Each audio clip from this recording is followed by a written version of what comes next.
Hello friends, welcome aboard the Sleepy Fairy Tale Express. I'm the Red Mermaid.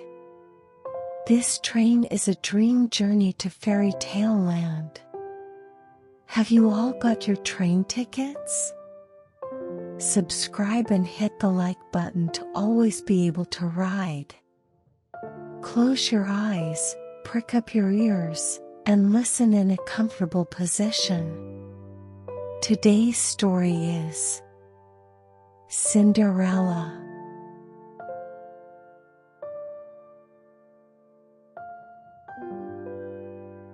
In a quiet village, there was a large mansion with a beautiful garden.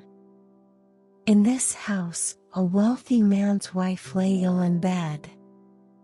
The room was tranquil, and soft sunlight filtered through the windows, causing the beautiful yellow flowers on the windowsill to sway gently in the breeze, their brightness enhanced under the shining sun. Despite her illness rendering her pale, she retained an aristocratic elegance. She knew her final moments were nearing. Sensing the impending end, she gently called her beloved only daughter to her bedside. The daughter held her mother's hand tightly, tears welling up as she looked at her mother. The mother tenderly stroked her daughter's hand, looking deeply into her eyes. "My dear, always keep faith and be kind." Her voice was weak but filled with warm and courageous spirit. "God will always be by your side, and I will watch over you from heaven." With these words, she held her daughter's hand even tighter. Her words were filled with love, courage, and hope for the future. The daughter, deeply touched by her mother's warm words, vowed never to forget her last advice. The farewell between mother and daughter was both sad and beautiful, and at that moment, the mansion was filled with love.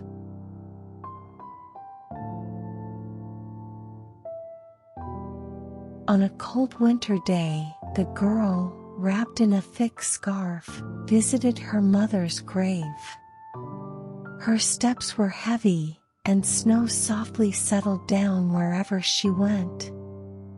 The grave was located in a small churchyard, a peaceful and quiet place where the girl could remember her mother and pray. Standing in front of her mother's grave, she wiped away tears with her hands. The white snow covering the grave looked as though angels had laid a white cloth over it. The girl maintained her faith and calmly continued her daily life. She deeply cherished her mother's teachings and tried her best to act kindly in every difficulty. Time passed, and when early spring arrived, the sun once again shone over the snow-covered grave, gradually lifting the white cover. But the joy of spring was short-lived.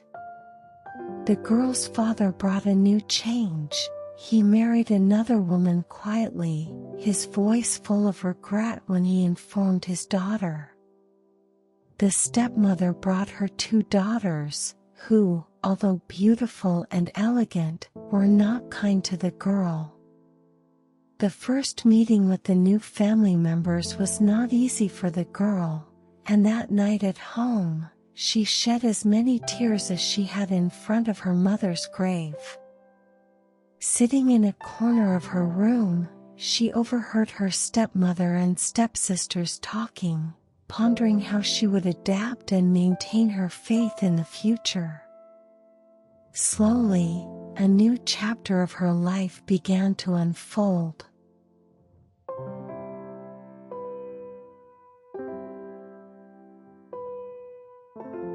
On the day the stepmother and her two daughters moved into the large house, the home was filled with liveliness.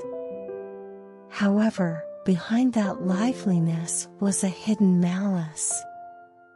Although the stepmother's daughters wore beautiful dresses and walked elegantly, smiling graciously, their eyes sparkled with cold calculation. Upon seeing the girl entering their room, laughter burst out. "Why is that stupid goose sitting in our room?" scoffed the stepmother's elder daughter. "If you want to eat, earn your bread. Do kitchen chores." Her words pierced the girl's heart like a sharp blade.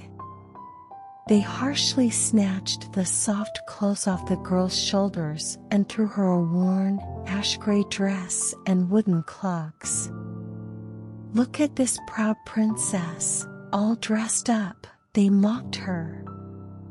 The girl was dragged to the kitchen, trying hard not to let a single tear fall. There, her new life began. She had to wake up before dawn every day to fetch water and fire up the big pots for cooking. Endless washing of dishes and scrubbing floors wore her out. Her stepsisters found pleasure in adding to the dirt. They mixed lentils and peas into the ashes, and the girl had to sit and pick them out one by one. By evening, she was almost collapsing and slept by the hard, cold hearth. The poor girl was almost forgotten. They called her Cinderella.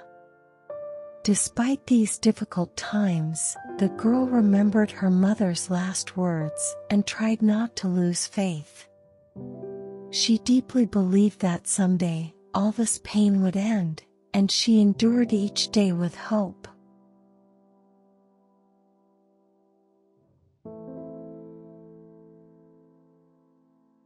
One clear morning, the father prepared for a long journey, packing his leather travel bag. Before leaving, he asked his two stepdaughters what they wanted him to bring back. The elder stepdaughter's eyes sparkled as she requested fine clothes, and the younger clapped her hands and asked for jewels and beads. Their requests were filled with extravagant desires. Then he looked at Cinderella. "Cinderella, what would you like?" His voice carried warmth, but there was a sad nuance to it. After thinking for a moment, Cinderella carefully replied, "Father, please bring me the first branch that knocks against your hat on your way home." Her request was simple but profound. When the father returned from his journey, passing through a thicket of hazel bushes, he broke off a branch that brushed against his hat. Holding the branch, he felt a heaviness in his heart. At home, he gave his stepdaughters the fine clothes and jewels they desired. They screamed with joy and proudly accepted the gifts. However, what was handed to Cinderella was just a simple twig. She received the branch with gratitude and walked quietly to her mother's grave. There, she planted the twig beside the grave, and her tears watered it. Her tears were a manifestation of love, longing, and deep sorrow.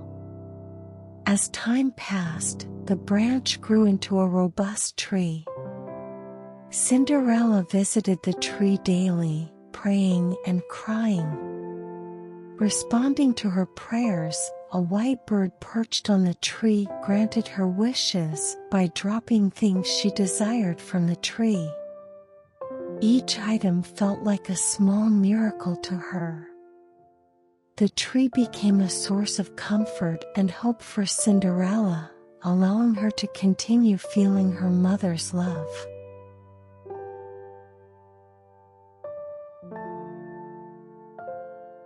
A day of excitement and anticipation spread across the kingdom as the king announced a grand ball to find a bride for his son. the prince. The celebration was to last 3 days. The news quickly spread through every village, and all young ladies were invited. When the news reached Cinderella's home, her stepsisters could barely contain their excitement. "Brush our hair, polish our shoes and tighten the buckles. We are going to a ball at the king's castle." Their voices were filled with excitement and anticipation. Cinderella obeyed their orders, carefully brushing their hair and shining their sparkling shoes. But her heart was filled with deep sadness. She too longed to attend the ball, dreaming of dancing with the prince. Alone, she burst into tears at the thought that her dream might actually come true. Gathering courage, she knocked on her stepmother's door and pleaded to go to the castle. "Please let me go to the ball. I want to dance like the other ladies." Her stepmother looked at her coldly. "You? At the ball? With what clothes and how will you dance?" she scoffed, continuing her mockery. Cinderella's heart broke, but she did not give up. She looked into her stepmother's eyes and pleaded again, her eyes sparkling with desperation and hope. After a long look, the stepmother finally set a condition. "If you can clean all the floors and prepare the clothes for me and your stepsisters perfectly, then you can go." Cinderella agreed to the condition, but her heart was torn between fear and hope. Could she complete all the tasks? And could she really attend the ball?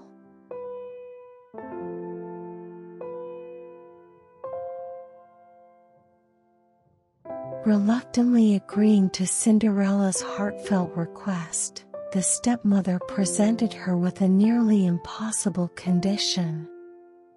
Her intention was clear: to prevent Cinderella from attending the ball. The stepmother spoke in a cold voice. "Child, Cinderella, going to the ball in such a dusty, filthy state? You have neither proper clothes nor shoes for dancing." Cinderella promised to do everything she could and pleaded with her stepmother again.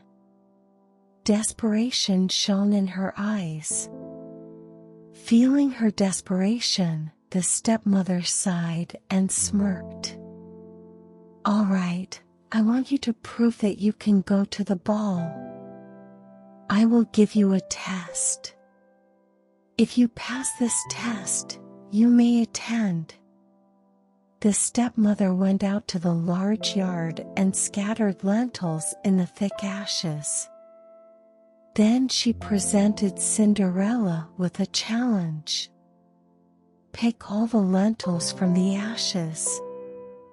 By dusk, you must have sorted all the lentils.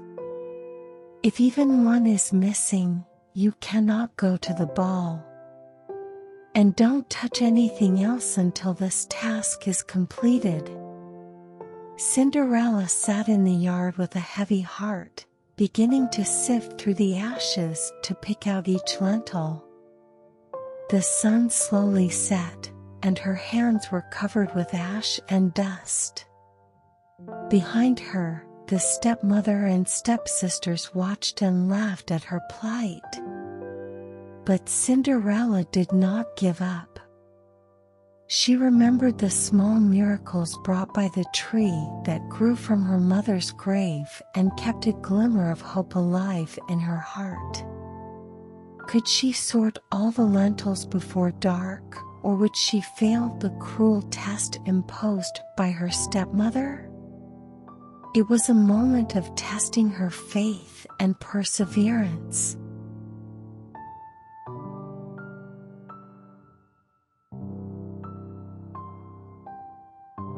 Cinderella stared at the numerous lentils scattered in the ashes before her. The stepmother's voice still echoed in her ears. "I've scattered lentils in the ashes. If you can sort them all out in 2 hours, you can come with us." Although it was a challenge, Cinderella did not despair. She desperately wanted to attend the ball. Cinderella quietly opened the back door leading to the garden. Her eyes sparkled with anticipation as she looked up at the sky and spoke softly. "Kind little doves, wood pigeons, all the birds under the sky, come and help me pick these lentils. Good lentils in the jar, bad lentils in your packing bags." As if by magic, 2 white doves flew in through the kitchen window. Soon, wood pigeons and other birds gathered one by one. The birds perched on the ashes and responded to Cinderella's call. The dove pecked first, and other birds joined in, pecking and gathering the good lentils into the jar. Before even an hour had passed, the birds had collected all the lentils in the jar. As their work finished, the birds flew out of the window, bidding Cinderella farewell. Filled with joy, Cinderella carried the jar back to her stepmother. Her face was full of smiles, and she thought excitedly to herself, "Ah, I can go to the ball too." This small miracle gave Cinderella great hope. She had now passed the seemingly impossible conditions set by her stepmother and could start preparing to attend the ball.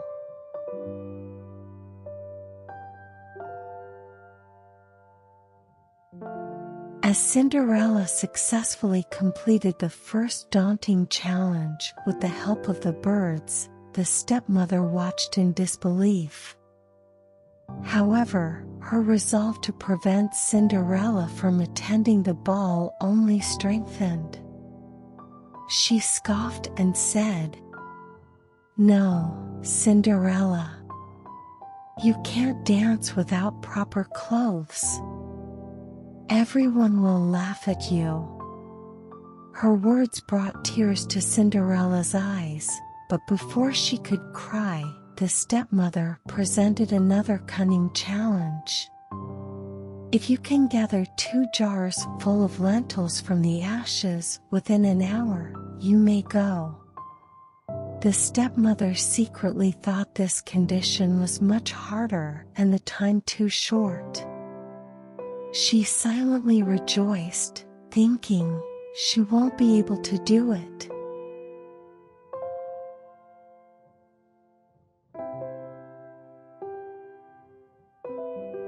The re-challenge of sorting all the lentils seemed almost impossible. After the stepmother scattered the lentils and left the room, Cinderella headed towards the back door leading to the garden. She took a deep breath and quietly looked up at the sky, calling on the birds for help once again. "Kind little doves, wood pigeons, all the birds under the sky, come and help me pick these lentils. Good lentils in the jar, bad lentils in your feet pouches." As soon as her call ended, as if they had been waiting, 2 white doves flew into the kitchen window.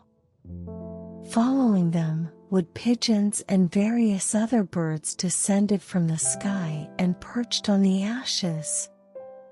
The doves began pecking first, and other birds joined in, skillfully gathering the good lentil seeds into the jars.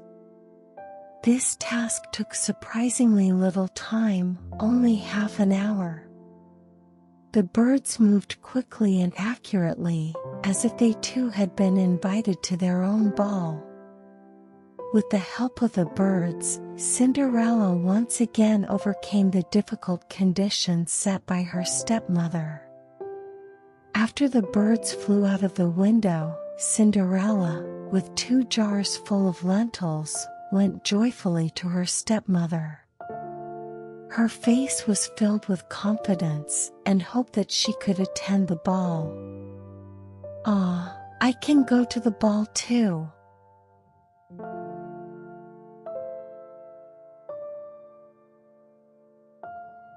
As Cinderella handed the jars to her stepmother after successfully completing the second challenge, her face was full of hope and anticipation. However, the stepmother's heart did not change. She coldly looked at Cinderella and uttered words that shattered all her efforts in a moment. "No matter how many jars you fill with lentils, you can't go to the ball. You have no clothes and don't know how to dance. We would be ashamed because of you." The stepmother's words pierced Cinderella's heart like a sharp knife. Tears streamed down her face, but the stepmother and stepsisters completely ignored her, dressed up glamorously, and headed to the ball. They proudly strutted, flaunting their dresses and jewels. Cinderella was left alone at home, crying. Despite passing all the challenges, she realized she could not change the hearts of her stepmother and stepsisters. She sat down on the floor and cried endlessly, overwhelmed by loneliness and despair.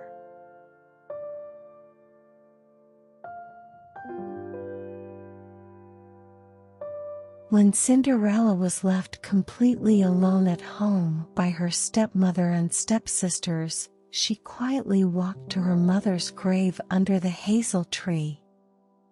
That place gave her rest and comfort. At that sacred and quiet spot, where the tree stood, Cinderella whispered to the tree, "Little tree, shake and shed. Throw gold and silver down to me." Like magic, her desperate song communicated her heartfelt plea to the tree. Soon after, a white bird flew down from the sky and dropped a dress gleaming with gold and silver at her feet. Also, shoes embroidered with silk and silver came down with it. Cinderella couldn't believe her eyes, but quickly dressed in the garments. As she put on the dress, her appearance transformed completely. She looked like a princess from another world. The dress adorned with gold and silver enveloped her brilliantly, and the silver shoes sparkled down to her toes. Now perfectly transformed, Cinderella confidently headed to the ball. As she entered the ballroom, all eyes were on her. The stepsisters and stepmother did not recognize her and thought she was a princess from a distant land. They never imagined that this lady in golden clothes was the Cinderella who had been crawling in the ashes at home. While Cinderella admired her new appearance, she did not forget that it was all thanks to the hazel tree and the magical birds that lived there. She enjoyed this special night, finally becoming the protagonist of the ball she had always dreamed of.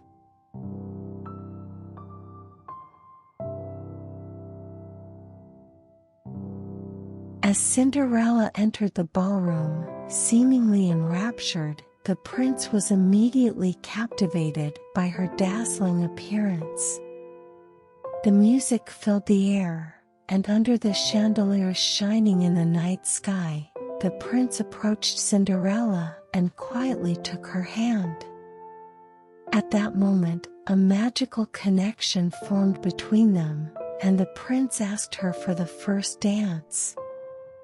Cinderella cautiously took the prince's hand and began to dance. The prince could not take his eyes off her during their dance, feeling he did not want to dance with anyone else. He never let go of her hand, and whenever others approached to ask for a dance, the prince firmly said, "This lady is my partner." As the evening deepened and the ball gradually came to an end, the prince cautiously suggested, "Come with me. I will take you home." His voice was gentle and sincere. The prince wanted to know more about this beautiful lady, who she was, and her story. However, Cinderella was afraid her secret might be revealed. She gently pushed away the prince's hand and suddenly ran towards the dovecot. Her steps were fast and light, and soon she disappeared from the prince's sight. The prince, confused by Cinderella's mysterious actions, searched for her but ultimately had to wait until her father arrived. He approached Cinderella's father and explained, "A mysterious lady ran up to the dovecot and disappeared." Cinderella's father heard this and pondered for a moment. Could it be Cinderella? He thought. His heart was torn between worry and doubt. The possibility that the prince's words might be true only added to his confusion.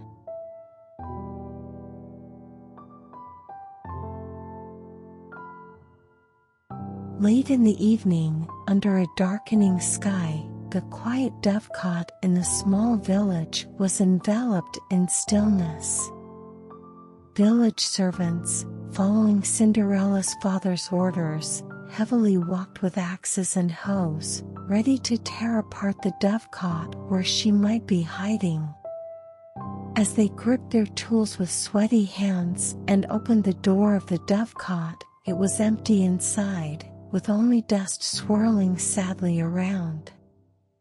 Meanwhile, as the stepmother and stepsisters returned home, holding hands and laughing as they entered the house, Cinderella had already schemed and acted. She had thrown off the glamorous dress she wore at the ball and changed back into her old, ash-gray ragged clothes. Under the dim light of an oil lamp flickering in the chimney, she quickly concealed her appearance. Then, like a nimble forest animal, she swiftly darted behind the dovecot to the old hazel tree. There, as if the tree had been waiting for her, it quietly swallowed her dress. In an instant, a bird flying in the sky picked up the beautiful garment with its beak and disappeared. It was like magic. Cinderella quietly but swiftly completed her actions and returned to the kitchen in her ash-gray rags. Sitting by the ash pile, she waited for the sound of her family's footsteps. Her eyes sparkled with tension, and her heart quietly thumped. Her return to her daily life was almost complete, and soon a peaceful night would welcome her back.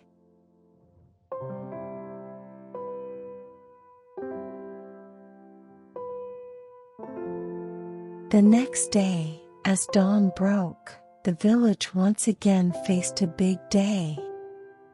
As Cinderella's parents and stepsisters dressed up glamorously and headed to the castle, she quietly left the house. Her steps were directed towards the old hazel tree, which seemed to give her a special power. "Little tree, shake and shed. Throw gold and silver down to me," she sang softly.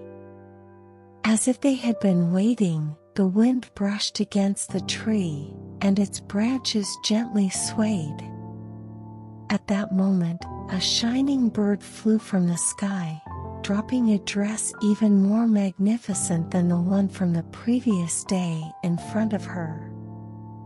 Cinderella dressed in the gown and headed to the castle. As she entered the ballroom, all eyes were on her. Her dress sparkled like starlight, making her stand out like the moon in the night sky. The prince had been eagerly awaiting her arrival, and as soon as she entered, he quickly took her hand and began dancing. Whenever others asked to dance, the prince firmly said, "This lady is my partner." As the evening wore on, Cinderella decided to leave the ball. The prince secretly followed the path she took. However, Cinderella detected the prince's footsteps and quickly hid in a lush garden behind a house. There, a large tree with tempting pears hung heavily. Like a nimble squirrel, she quickly climbed up the tree, deceiving the prince's eyes and disappearing from that spot. Her agile movements were like those of a forest animal, leaving the prince only able to watch from a distance.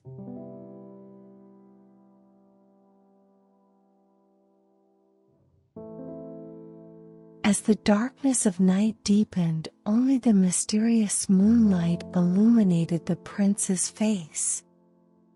He stood under the large tree where she had disappeared, hoping to find something, pointing in the direction the mysterious girl had vanished.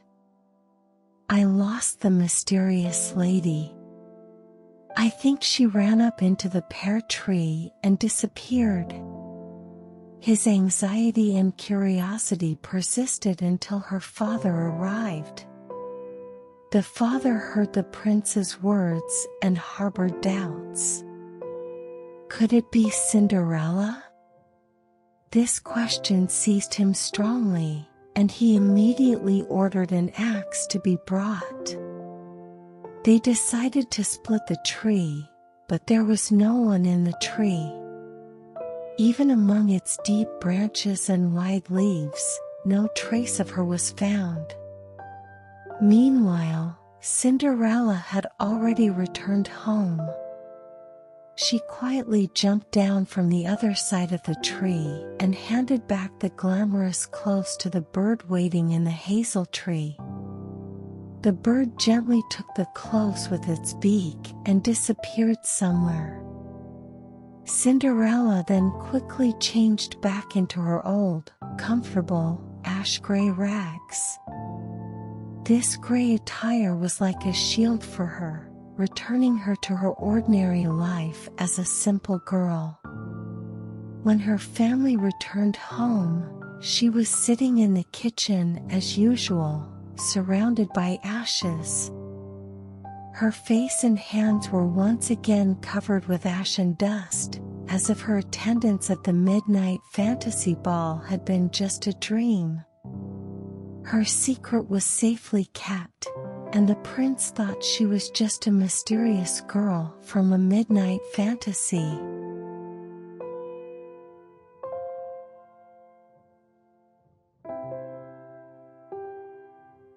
At dawn, as the soft morning sun gently awakened the village, Cinderella quietly walked to her mother's grave after her parents and stepsisters had left the house. Standing there, she once again whispered to the mystical hazel tree, "Little tree, shake and shed.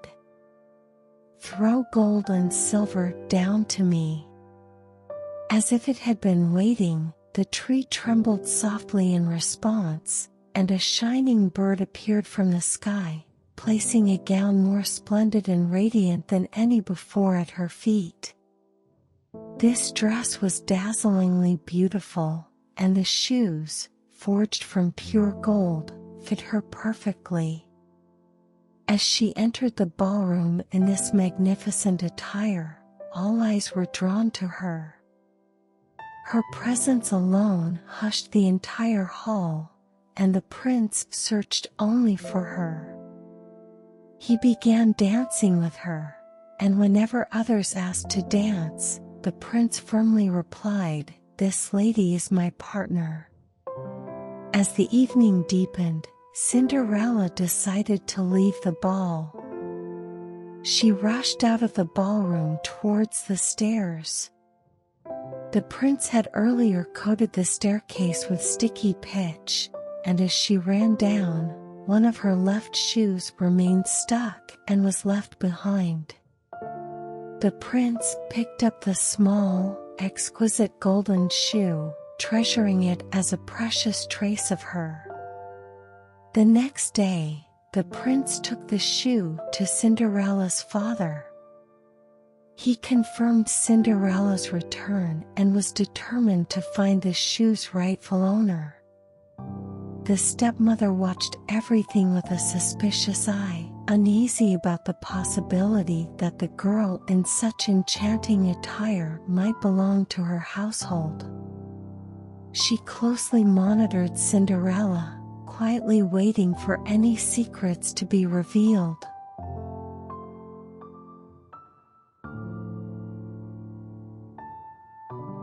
The prince, holding the golden shoe, toured the country determined to find its true owner.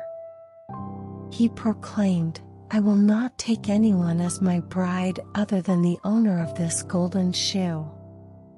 As the word spread throughout the village, all young women, especially Cinderella's two stepsisters, were thrilled by this news. They were confident in the beauty of their feet. The elder sister entered the room to try on the shoe, her stepmother watching nervously by her side. However, the elder sister's foot did not fit into the shoe because her big toe was too large. The stepmother made a ruthless decision, handing her a knife and saying, "Cut off your toe. Once you're queen, you won't need to walk anymore." With severe pain, the elder sister cut off her toe and forced her foot into the shoe, suppressing the bleeding and pain as she approached the prince.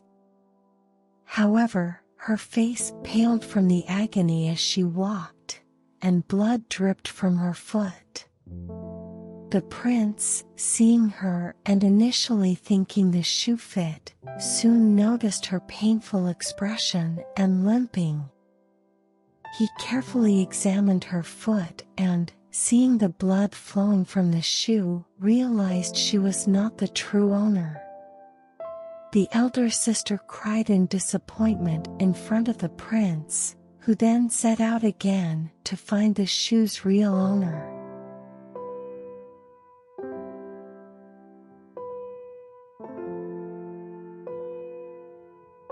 The prince, doubting but taking the elder sister as his bride, rode with her towards the castle. As they passed her mother's grave, two pigeons perched on the hazel tree seemed to know the truth of the event. They constantly chirped, "Coo, coo, coo, coo, blood in the shoe is too small, the true bride sits at home." Hearing this warning-like sound, the prince examined the elder sister's foot. The blood that had filled the shoe was now seeping out externally. Seeing this, the prince was dismayed and turned the horse around, taking her back home. It was clear that the elder sister was not the true owner of the shoe. The prince returned home and gave the younger sister a chance to try on the shoe. Excited, the younger sister entered the room and tried on the shoe, but although her toes fit, her heel was too large. The stepmother once again made a horrific suggestion. "Cut off a piece of your heel. Once you're queen, you won't need to walk." Following her mother's advice, the younger sister cut off part of her heel and painfully forced her foot into the shoe, concealing the bleeding as she approached the prince. Her face turned pale with pain.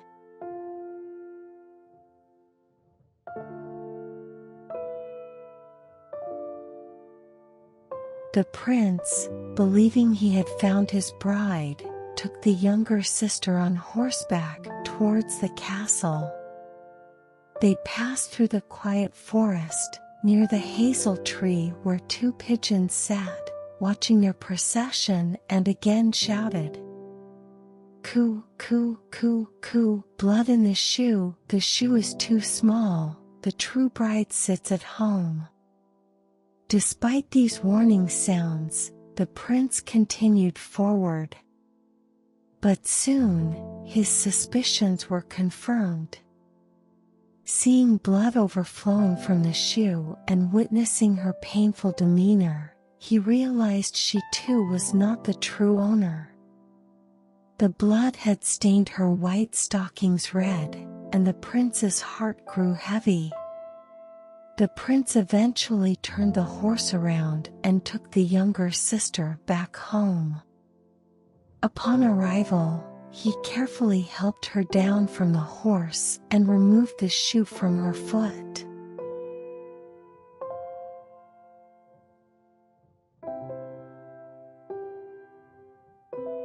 The prince arrived at Cinderella's family home to search for the true bride, but after the stepsister's attempts all failed, the father claimed he had no other daughters. "I have only one daughter left from my deceased wife, but she is young and hardly grown up, just Cinderella. It's impossible she could be the prince's bride," he said incredulously. The stepmother also objected. "It's not possible. She's too dirty. She cannot show up here." But the prince was resolute, and he insisted on seeing Cinderella. Cinderella, who had been working in the kitchen, cleaned her hands and face and presented herself before the prince. Her appearance was humble and simple, but her inner beauty shone through. The prince handed her the golden shoe. Cinderella sat on a small chair, took off her heavy clogs, and carefully placed her foot into the golden shoe. It fit perfectly, as if it had been made for her all along. As Cinderella looked up, the prince saw her face and recognized her from the ball.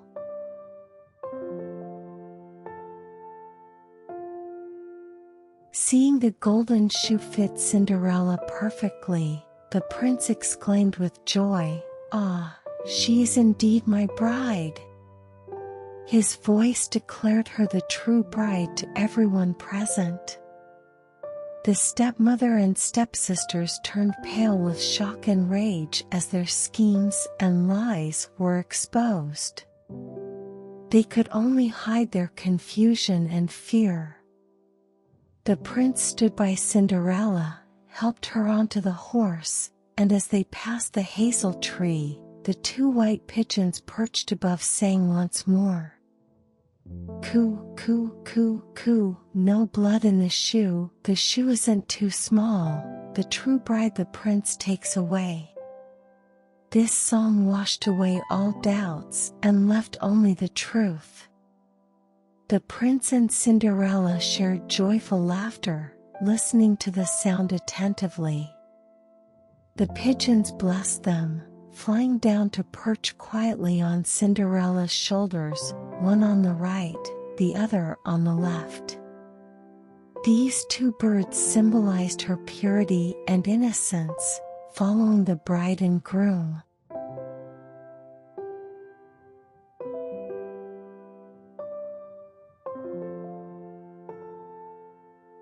Cinderella's wedding with the prince was the most splendid and joyful festival in the country. Everyone from across the kingdom gathered to celebrate their love and happiness. The church was adorned with flowers and filled with hope and joy.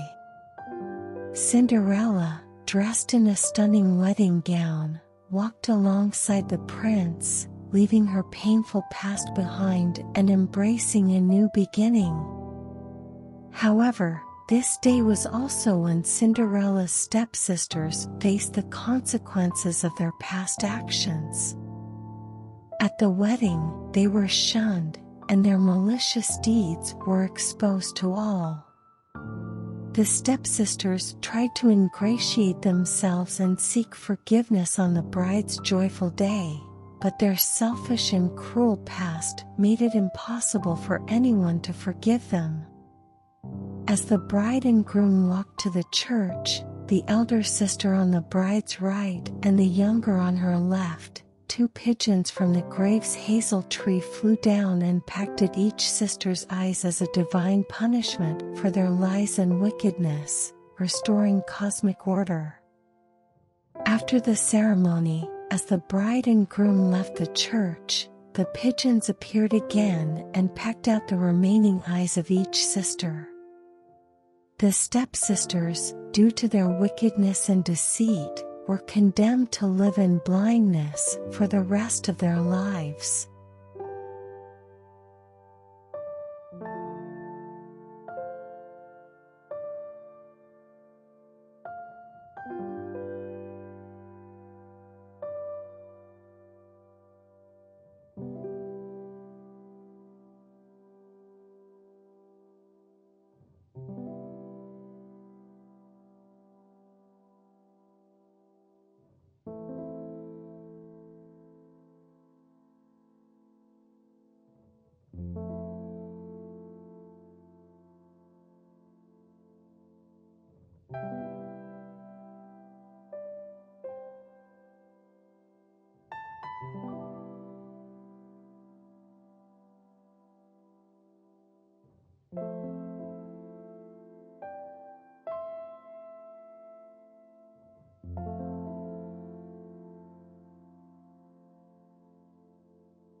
you.